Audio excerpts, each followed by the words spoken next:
लड़की ने जानबूझकर एक नुकीली टहनी से अपनी जांघ पर वार किया ताकि खून निकल आए। उसने इसे ऐसे पेश किया जैसे उसे पहली बार मासिक धर्म शुरू हुए हों। खून से सनी स्कर्ट पकड़े हुए वह अपनी मां के पास पहुंची, यह मानकर कि उसकी बेटी को सच में पीरियड्स शुरू हो गए हैं। मां उसे तुरंत कपड़े बदलने के लिए एक कमरे में ले गई। मां इस बात से अनजान थी कि लड़की उसे जानबूझकर वहां फुसलाकर लाई थी। जैसे ही दरवाजा बंद हुआ, लड़की ने तुरंत अपने फोन की गैलरी खोली। वह एल्बम अलग अलग परिवारों की तस्वीरों से भरा हुआ था। मां उन तस्वीरों का महत्व समझने में नाकाम रही। तब लड़की ने खुलासा किया कि जैक, जिसने उन्हें इस ट्रिप पर बुलाया था, असल में एक सीरियल किलर था। उन तस्वीरों में दिखने वाले सभी परिवार उसके हाथों मारे जा चुके थे। मां को लगा कि उसकी बेटी शायद अपने पहले पीरियड के सदमे की वजह से ऐसी बातें कर रही है, इसलिए उसने इन दावों को खारिज कर दिया। लड़की ने तुरंत अपनी मां को पूरी स्थिति समझाई। कुछ ही मिनट पहले वह जैक के बेटे के साथ वह गेंद खेल रही थी। लड़के ने गेंद को पिछवाड़े में फेंक दिया था, जो बड़ों की नजर से ओझल था। एक चाबी का इस्तेमाल कर लड़के ने एक शेड खोला और भूसे के नीचे छिपे फर्श के एक हिस्से को उठाया। नीचे का तहखाना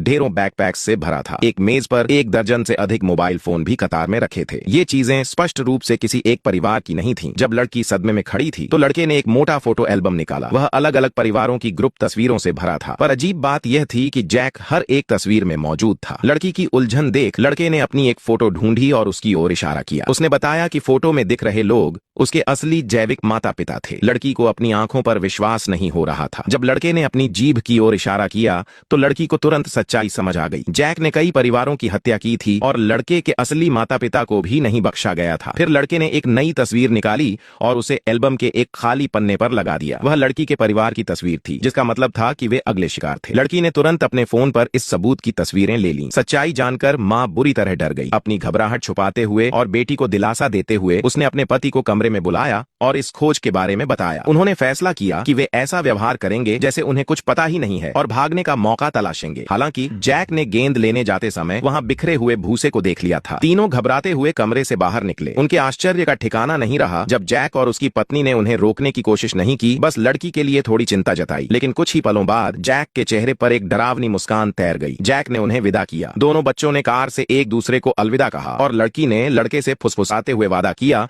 कि वह उसे बचाने के लिए वापस आएगी।